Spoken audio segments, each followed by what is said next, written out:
하나님 사랑합니다. 할렐루야. 오늘이 어버이 주일입니다. 어버이 주일 전에 나라에서 제정한 어버이날이 있죠. 이 어버이날의 의미는 어버이의 은혜와 존경을 되새기자, 이런 뜻으로 제정된 날입니다. 세계의 각 나라에 이 어머니 주일이 있거나 아니면 어버이 주일이 있습니다. 그건 어디서부터 시작이 됐는가 하면 미국 교회에서부터 시작이 됐습니다. 약 100여 년 전 미국 버지니아주 앱스터 마을에 안나 자이비스라는 소녀가 어머니하고 행복하게 살았습니다. 그런데 불행하게도 어머니가 병으로 돌아가시게 됐어요. 소녀는 슬프지만 어머니의 장례를 치르고, 그리고 어머니가 좋아하시던 카네이션을 갖다가 그 묘비 주변에 잔뜩 심었습니다. 그리고 다음에 가서 봤더니 그 꽃이 아름답게 꽃피는 계절에 가서 봤더니 아름답게 폈어요. 그래서 그 꽃을 하나를 꺾어 가지고 저처럼 이렇게 하나 꽂고 이제 어떤 모임에 참석을 했습니다. 교회 모임에 참석을 했어요. 그랬더니 사람들이 물어보는 거예요. 가슴에 그 꽂힌 꽃이 뭐야? 예, 이것은 저희 어머니가 평소에 좋아하던 카네이션 꽃입니다. 어머니가 돌아가신 후에 제가 그 묘비 주변에 잔뜩 심어놨는데 가서 봤더니 아름답게 활짝 폈습니다. 그래서 어머니를 제가 생각하는 마음으로 그 꽃을 한 송이 꼭 꽂아서 꺾어가지고 제가 이렇게 꽂았습니다. 이렇게 말을 하는 거예요. 그러자 주변에 있던 성도들이 참 좋다. 그 어머니를 기념하기 위해서 카네이션을 꽂았다. 너무 좋다. 우리도 그렇게 했으면 좋겠다. 그래가지고 그 교회에서 어머니 날을 제정을 해가지고 우리 어머니 날에 전부 다 꽃을 꽂자, 이렇게 말을 했습니다. 그래서 어머니가 살아계신 분은 빨간 꽃을 꽂고 돌아가신 분은 하얀 카네이션을 꽂자, 이렇게 해서 어머니 날을 지키기 시작한 거죠. 어머니 날을. 이것이 이제 미국 교회에 급속도로 퍼졌어요. 퍼져가지고 미국에서 1913년 이래 매년 5월 둘째 일요일을 어머니 날로 정하고 모든 미국 교회가 5월 둘째 주일날 이렇게 어버이에 대한 말씀을 전하는 겁니다. 그리고 모든 어버이들의 가슴에 카네이션을 꽂아주는 거죠. 오늘 또 보니까 우리 교회 어버이들 가슴에 카네이션이 꽂혀 있습니다. 근데 다 빨간 꽃이네. 하얀 꽃도 꽃이 있어야 되는데 그래서 잘 모르고 하는 거죠.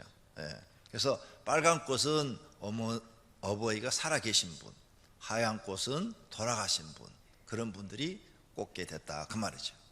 이게 이제 미국 교회가 이렇게 퍼지니까 온 세계 교회에 퍼져서 한국에도 미국 선교사들이 들어왔잖아요. 그래서 미국 선교사들이 들어와서 미국의 그 교회 하는 모습 그대로 5월 둘째 주일을 어버이 주일로 지키게 된 것입니다. 이렇게 모든 교회가 어머니 주일로 이렇게 지켰죠. 처음에는 어머니 주일로 이렇게 지키게 되니까 다른 우리나라 정치하시는 분들 중에 기독교인이 많잖아요. 국회의원의 3분의 1이나 기독교인이거든요. 기독교인이 많으니까 그분들이 이제 정치하는 분들이 이거 너무 좋다. 우리나라도 어머니 날을 제정해서 지내는 게 좋겠다 해서 1956년 5월 8일을 어머니 날로 정하여서 지키게 된 것입니다. 그것이 어버이날로 바뀌었죠. 왜? 어머니만 고생했냐?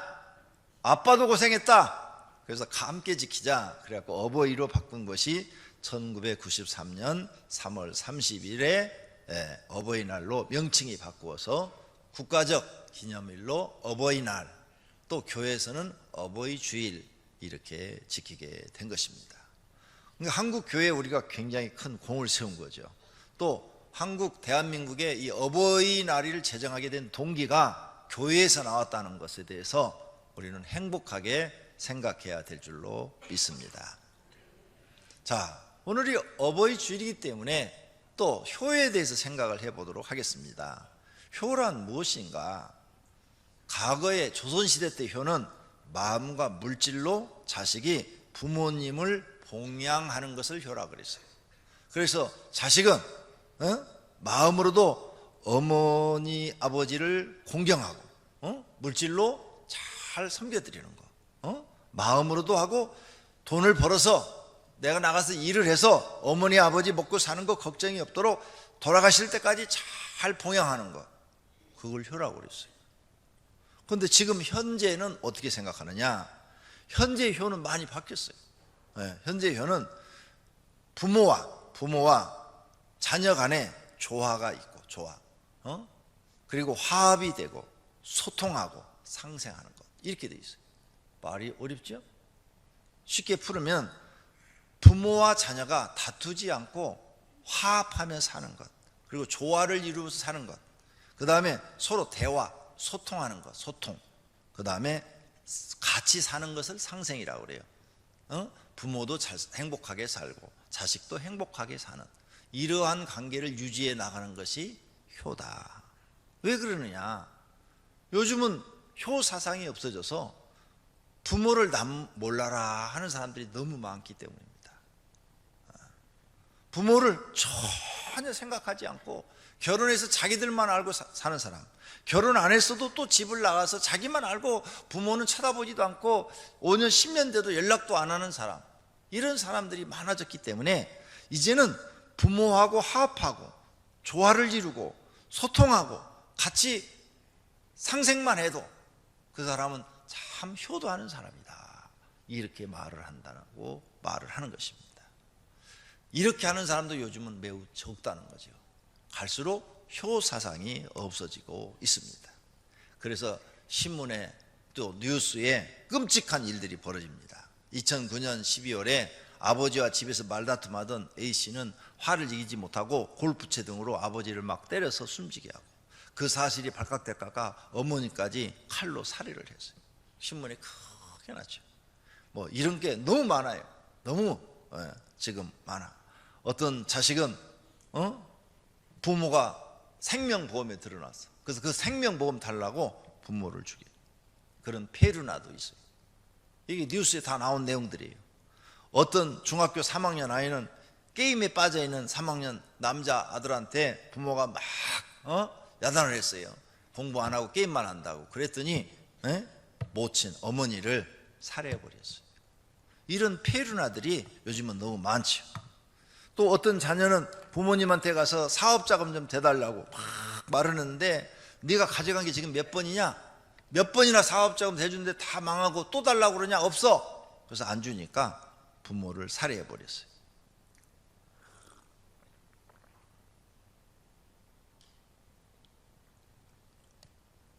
이런 페루나들이 많이 있는 거죠. 또 부모가 재산이 좀 있어요. 근데 부모가 빨리 돌아가셔야 상속을 받는데 안 돌아가시니까 부모를 살해한 그런 페루나도 있어요. 이런 게 한두 건이 아니에요. 그냥 너무 많이 뉴스에 자주 등장하는 그런 이야기들이죠. 이런 사람들은 상속을 못 받는다고 그래요. 사람도 아니죠. 짐승만도 못한 거죠. 짐승도 부모는 살해하지 않는데 사람이 부모를 살해한다는 것은 있을 수 없는 일이죠. 그러므로 이렇게 사회가 왜 악해져 가느냐? 효 사상이 없어졌기 때문이다. 부모를 공경하고 부모한테 효를 하는 이런 사상이 없어졌다. 이런 효 사상이 없어진 것은 왜 없어졌느냐? 가정에서 인성교육이 안 되기 때문이다. 아이들을 돈을 주어서 학교를 보내주고 옷 좋은 옷 사피고 좋은 공부를 시키고 그런 건 다 해주는데 사람을 만드는 인성교육이 안 돼 있기 때문에 이런 일들이 생겨난다, 이렇게 학자들은 말하고 있는 것입니다. 그렇다면 우리는 이제 교회 나와서 뭘 배워야 되느냐? 하나님 말씀을 배워야 되겠죠. 하나님 말씀 뭐라고 되어 있느냐? 첫째로 부모를 공경하라, 이렇게 말씀합니다. 십계명에 보면은 제5계명에 부모를 공경하라 이렇게 써놨어요. 너는 내 하나님 여호와께서 명령한 대로 내 부모를 공경하라. 그리하면 내 하나님 여호와가 내게 준 땅에서 내 생명이 길고 복을 누리리라. 십계명을 자세히 보시기를 바랍니다. 여러분 오늘 지금 본문 보셨죠? 6계명부터 보세요. 살인하지 말라, 간음하지 말라, 도둑질하지 말라, 거짓 증거하지 말라, 내 이웃의 것을 탐하지 말라. 그랬죠? 근데 다 지켜도 복 준다는 말 하나도 안 써놨어요. 그거 다 지켜도 복 준다는 말 하나도 안 써놨어요. 근데 부모를 공경하면 내게 준 땅에서, 네가 살고 있는 땅에서 네가 생명이 길고 병으로나 어떤 사고로 빨리 죽지 않고 네 명대로 살 것이고 복을 누리리라. 하나님이 주신 복을 받아서 네가 행복하게 살게 될 것이다, 이 말씀이에요. 그러므로 10계명 중에서 5계명, 6계명, 7계명, 8계명, 9계명, 10계명 이 중에서 제일 중요한 게 뭐냐? 5계명이다. 5계명만 지키면 하나님 복 주신대. 근데 이 5계명을 잘 지키는 사람은 남을 살인하지도 않아요. 그러죠? 5계명을 잘 지키는 사람은 6계명, 7계명, 8계명, 9계명, 10계명을 잘 지킨다. 왜? 부모를 공경할 줄 아는 사람 마음이 잘 되어 있다. 인성이 잘 교육이 되어 있다 이거죠. 이런 사람은 남한테 해를 끼치지 않는다는 거죠. 그러니까 이 부모를 공경하는 게 그렇게 중요한 거예요. 그래서 부모를 공경할 줄 아는 효자는 남한테 피해를 안 줘요. 부모한테 불효하는 사람들이 남한테 피해를 주죠. 그래서 부모를 공경하라. 그러면 하나님이 너에게 생명을 길고 복을 주겠다고 하나님이 약속하신 거예요. 여러분 부모님을 공경하시기를 바랍니다. 그러면 하나님께서 복 주신대요. 그럼 어떻게 부모님을 공경해야 되느냐? 지금은 부모님을 공경하는 것이 부모님과 화합하는 것이다. 다투지 않고 사는 것이다. 부모님과 다투지 않고 싸우지 않고 화합하게 사는 것이다. 그 다음에 소통, 대화를 자주 하는 것이다. 소통이라는 것은 대화를 서로 자주 하는 것이다. 그 다음 상생하는 것, 같이 살아가는 것. 부모님도 먹고 사는 거 걱정 없도록 살게 하고 나도 먹고 사는 거 걱정 없도록 살게 하고. 어떤 사람들은 자기는 먹고 사는데 걱정 없어요. 애한테는 학원비를 막 100만 원씩 써요. 부모님한테는 용돈도 안 드려요. 부모님 가서 보면은 생활이 굉장히 어려워요. 정부에서 보조받아 살아요. 이렇게 힘들게 살게 한다 이게. 이건 불효라는 거죠. 불효. 그렇게 하지 말고 상생. 살아도 같이 살고 죽어도 같이 죽자. 그런 마음으로 부모님을 대하라는 거예요. 그러면 여러분이 이제 이 계명을 지키려면 어떻게 해야 돼요? 부모님한테 매월 용돈을 드리고 매월 자식한테는 못 줘도 부모님한테 줘라. 그 다음에 부모님 생활이 어려우면 생활비도 대줘라. 생활비도 대줘라. 그게 효도하는 것이다. 자, 5계명부터 10계명을 우리가 봤는데 1계명에서 4계명은 하나님을 경외하는 계명이에요. 나 외에 다른 신을 잊게 하지 말라. 우상을 만들지도 말고 절하지도 말라. 여호와 이름을 망령히 이끌지 말라. 안식일을 기억하여 거룩히 지키라. 이건 하나님을 공경하는 계명이에요. 5계명은 부모를 공경하는 사람끼리 지켜야 될 이 계명인데 이 10계명에 자녀에게 잘해주라. 그래야하면 네가 늙어서 보험 들은 것이다. 웃으라고 얘기했는데 그런 말씀이 없다 그 말이에요. 자녀에게 잘해줘라. 자녀를 최고 대학을 보내줘라. 그러면 너는 늙어서 편안할 것이다. 이런 말씀이 없다니까. 자녀에게 잘해줘 갖고 복을 주겠다, 이런 성경 구절 자체가 없어요. 근데 모든 사람들은 지금 돈 벌면은 자녀한테 다 밀어주죠. 왜 그럴까요? 자녀분들은 왜 부모님이 나한테 그렇게 해달라는 대로 다 해주는지 아세요? 나처럼 고생하지 말라. 내가 험악한 세상을 살았다. 공부 못해가지고 돈도 너무너무 고생스럽게 벌고 지금도 너무너무 힘들게 산다. 그러니까 너희들은 공부 좀 제발 많이 해서 우리처럼 고생하지 말고 행복하게 좀 편안하게 좀 살아라. 돈도 좀 편안하게 벌어라. 그래서 자녀들한테 잘해주는 거예요. 그러면 자녀들은 그 부모님의 마음을 알고 열심히 공부해서 정말 돈도 편안하게 벌고 쉽게 벌고 이렇게 해야 되는데 안 되잖아요. 세상이 그냥 그렇게 놔두질 않아요. 대학을 나와도 돈 쉽게 버는 사람 몇 명 안 되잖아요. 다 힘들게 고생해가면서 돈 벌고 있잖아요. 이게 세상이라는 거죠. 그러니까 이 세상 말에 부모도 속고 자식도 속고 다 속고 사는 거예요. 속고 있는데 속고 있는지조차도 모르고 있는 거예요. 이 세상은 마귀가 거짓말을 잔뜩 퍼뜨려놔서 그걸 진짜처럼 다 믿게 만들어 놓은 거죠. 그래서 여러분이 자녀를 사랑해요. 그래서 자녀한테는 막 간, 쓸개, 피도 다 뽑아서 다 줘요. 자기는 밥을 안 먹으면서 자녀한테는 밥을 좋은 걸 먹이고, 자기는 옷을 안 사면서 자녀한테는 좋은 옷을 사서 입히고, 이렇게 다 해요. 근데 여러분이 이제 늙었어요. 근데 자식들이 결혼을 딱 하니까 부모한테 1년에 한두 번밖에 안 찾아오네. 아니면 몇 년 동안 아예 그냥 연락도 끊어버리네. 그때 부모님들이 속이 상하지. 내가 그렇게 고생하면서 새끼들 키워놨는데, 아니 이렇게 부모를 몰라라 해? 내가 이러려고 이 새끼 키웠어? 이렇게 후회하죠.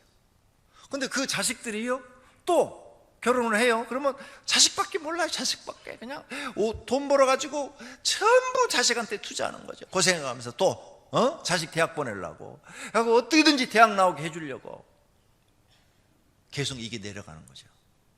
그리고 그 부모가 또 늙으면은 자식 키워도 다 헛일이야. 소용없어. 내 자식 아니야. 결혼시켜 놓으니까 다 남의 거야. 이렇게 말을 하는 거죠. 이게 지금 반복되고 있는 거예요. 얼마나 안타까운 일이에요. 이게 세상의 지금 법이에요. 세상의 법. 근데 성경을 보세요. 성경을. 부모를 공경하라. 그래서 내가 부모를 공경하는 것을 자녀들이 봤어요. 그리고 할아버지 할머니한테 잘해. 손자 손녀들도 야 할아버지 할머니 생신 때 선물해드려. 할아버지 할머니가 뭘 부탁하면 빨리빨리 해드려. 그렇게 어른을 공경하는 거야. 나도 하고 자식도 그렇게 교육을 시켜요. 내가 하니까 자식 그렇게 교육을 시키잖아요. 그래서 이제 내가 늙었어. 늙으니까 얘들이 결혼했어요. 얘들이 보고 배운 게 뭐예요? 아, 부모를 공경하는 거구나. 그리고 얘들도 자기 자식들한테 야 할아버지 할머니 가서 잘해드려. 할아버지 할머니 용돈도 드리고 생신도 챙겨드리고 그렇게 또 가르치는 거예요. 그러니까 또 내가 받는 거예요. 이게 계속 내려가는 거예요. 성경대로 살면 이게 계속 학습이 되어져 가지고 당연히 결혼하면 부모님한테 용돈 드리고 생활비 드리고 그렇게 사는 것이 당연한 것으로 알게 된다는 거죠. 이게 진리라는 거죠. 이게 성경의 가르침이라는 거죠. 성경의 가르침을 따르는 게 좋겠습니까? 지금 세상 방법대로 부모님은 남 몰라라고 결혼하면 다 잊어버리고 용돈도 안 드리고 난 그냥 무조건 벌어서 자식 생기한테만 다 주는 게 이게 옳습니까? 성경이 옳다는 것을 인정하시기를 바랍니다. 그래서 성경이 진리란 말입니다. 지금부터라도 하세요. 지금부터라도 여러분이 하셔야 됩니다. 아무리 어려워도 아이들이 있는 데서 이것은 할아버지 할머니 갖다 줄 거야. 이 맛있는 것은 할아버지 할머니 사다 드려야 돼. 이렇게 자꾸 아이들 앞에서 부모를 공경하는 모습을 보이십시오. 그러면 하나님께서 여러분의 하는 일을 잘 되게 해주신대요. 그리고 생명을 길게 해주신대요. 복을 주신대요. 건강을 해치지 않고 병도 걸리지 않고 건강하게 오래오래 살게 해주신대요. 장수하려면 건강해야 되잖아요. 건강을 잃어버리면 장수할 수가 없잖아요. 여러분 주변에 한번 보세요. 하나님 말씀이 사실인가 아닌가. 지금 여러분 형제들, 친척들을 보세요. 어떤 자식이 괜찮은가. 모든 가정의 자식, 여기 성공하리라는 말은 안 써놨어요. 큰 인물이 되리라 이런 말도 안 써놨어요. 장수하고 복을 누리리라 그랬어요. 복을 누리리라. 이 말은 뭐예요? 행복을 누리리라. 부모한테 효도하는 자식이요. 효도하는 자식이 그 자식들 중에서 지금 그래도 밥숟갈이라도 먹고 살고 그리고 가정이 편안하고 그 자녀들도 속 들썩이고 훨씬 행복해요. 부모한테 불효하는 자식은 돈을 열심히 벌어요. 막 뭐가 잘 된다고 막 놀러 다니고 막 별짓을 다 하는데 나이가 먹어가면서 보면 없어요. 아무것도 없어요. 돈도 없고 남는 것도 아무것도 없어요. 뿐만 아니라 어떻게 돼요? 일찍 죽어버려요. 성경 말씀대로. 부모에게 불효한 사람이 일찍 죽어버리네. 그 다음에 또 뭐가 생겨요? 늙은 다음에 내 자식들도 나를 전혀 몰라라 해. 네? 아버지 엄마에 대해서 공경하는 마음이 갖는 게 아니라 미운 마음만 갖고 있어. 왜? 자기가 막 잘 될 때 또 안 될 때 막 자식들한테 막 성질내고 막 함부로 대기 때문에 그 미운 마음, 상처받은 마음으로 미워만 하고 있는 거죠. 이래서 안 되는 거예요. 그게 성경이 진리라는 거죠. 진리라는 말을 왜 썼겠어요? 그래서 우리가 진리를 따르면 우리도 잘 되고 우리 자손도 잘 되는 거예요. 근데 우리가 진리를 따르지 않고 성경 말씀을 무시하고 내 마음대로 살면 세상의 법칙을 따르는 거죠. 세상의 법칙을 따르면 우리는 망하는 거예요. 하나님 말씀만이 우리를 살게 해주시는 거예요. 믿으시기를 바랍니다. 우리 성도님들한테는 부모가 셋 있어요.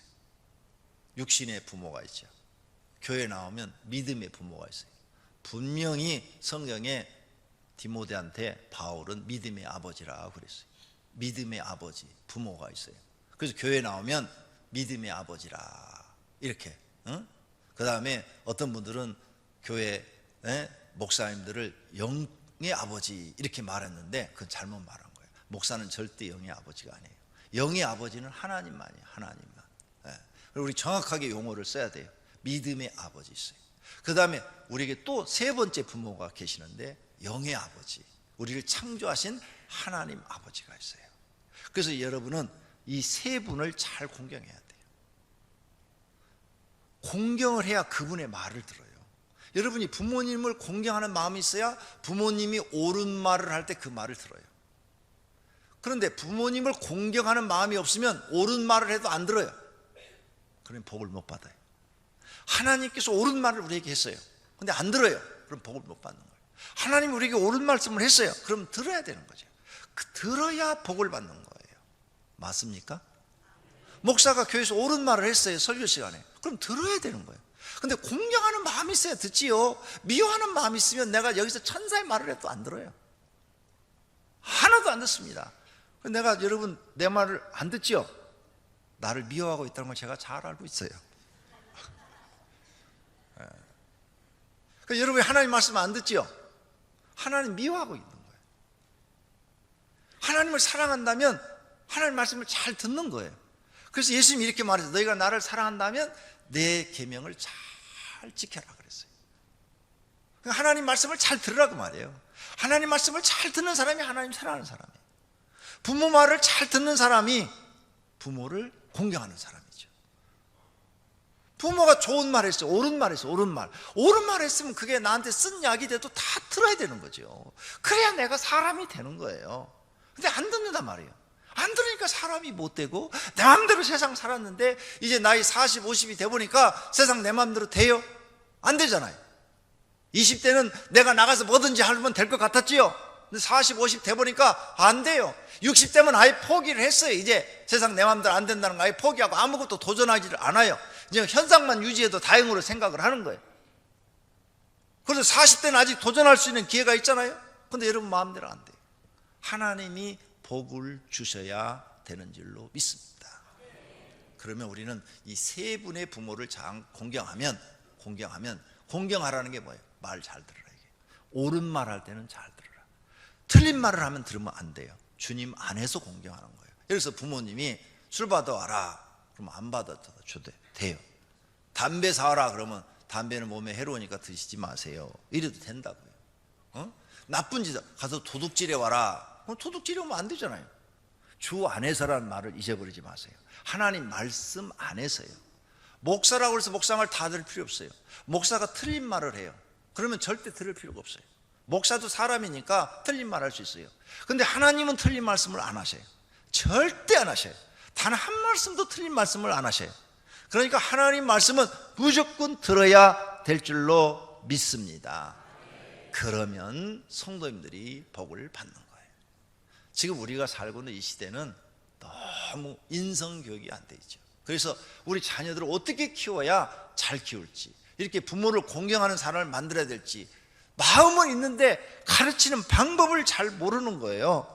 그래서 제가 여러분들에게 써놓은 책이 교인복음입니다. 인성교육을 어떻게 시켜야 우리 애들이 정말 바르게 클까? 이걸 고민한 거예요. 도대체 우리 아이들을 교육시킬 뭘 방법이 없는 거예요. 인성교육이 잘 돼야 되는데, 인성교육이 잘 된다는 것은 뭐예요? 마음을 바르게 잘 키워서 세상에 나가서 예의 범절을 잘 지키고 교양이 있고 무슨 일이든지 자기에게 주어지면 자기 일을 잘 처리하고 사람들로부터 존중받고 사랑받고 이런 사람으로 키워야 되겠는데, 이게 인성이 잘 된 사람인데 이걸 키우는 방법을 잘 몰라서 만들어 놓은 것이 교인보감이에요. 그래서 여러분이 교인보감 책을 3년 동안을 한 주에 하나씩만 읽어가셔도 어른들에게도 엄청 좋은 책입니다. 아마 여기 계신 분이 읽으면 어른들도 이런 말을 하실 거예요. 야, 내가 이 책을 일찍 읽었더라면 성공했겠다. 이 말씀 읽어보니까 나는 3분의 1도 못 지키네. 이 말씀의 3분의 1도 나는 이렇게 생활하지 못해. 그러니 내가 어떻게 세상에서 성공할 수가 있었겠냐. 그게 느껴질 거예요. 정말이에요. 어떤 분이 있고 저한테 그 얘기를 했어요. 목사님, 저는 읽어보니까요, 이 내용의 10분의 1도 못 지키고 있습니다. 이 내용의 10분의 1도 행하지 못하고 있는데 어떻게 세상에 나가서 사람들로부터 존중을 받겠어요? 존중 못 받아요. 사랑 못 받습니다. 그 인성이 잘 돼 있어야 되거든요, 사람이. 그래서 성경 구절을 거기다 인용을 해가지고 성경 이야기를 거기다 집어넣어서 쉽게 들어갈 수 있도록 이런 교육을 시켜놓은 거예요. 이 험악한 세상에 우리가 영적으로 육적으로 살아날 방법은 첫째는 하나님 말씀인 줄로 믿습니다. 시대를 따르지 말고 하나님 말씀을 꼭 지키시기를 바랍니다. 그래서 디모데전서 5장 4절 다 같이 읽습니다. 만일 어떤 가부에게 자녀나 손자들이 있거든 그들로 먼저 자기 집에서 효를 행하여 부모에게 보답하기를 배우게 하라. 이것이 하나님 앞에 받으실 만한 것이니라. 아멘. 할렐루야. 집에서 효를 가르치라는 거예요. 효를 가르치세요. 근데 이 효만 가르쳐 갖고 안 되잖아요. 인성을 가르쳐야죠. 인성을 가르칠 책을 그래서 여러분에게 내놓은 겁니다. 그래서 한 주에 한 번을 할 수 있잖아요. 한 주에 한 번씩 가족끼리 모여 사시든지, 안 그러면 혼자라도 어르신들 꼭 읽어보세요. 크게 도움이 될 줄로 믿습니다.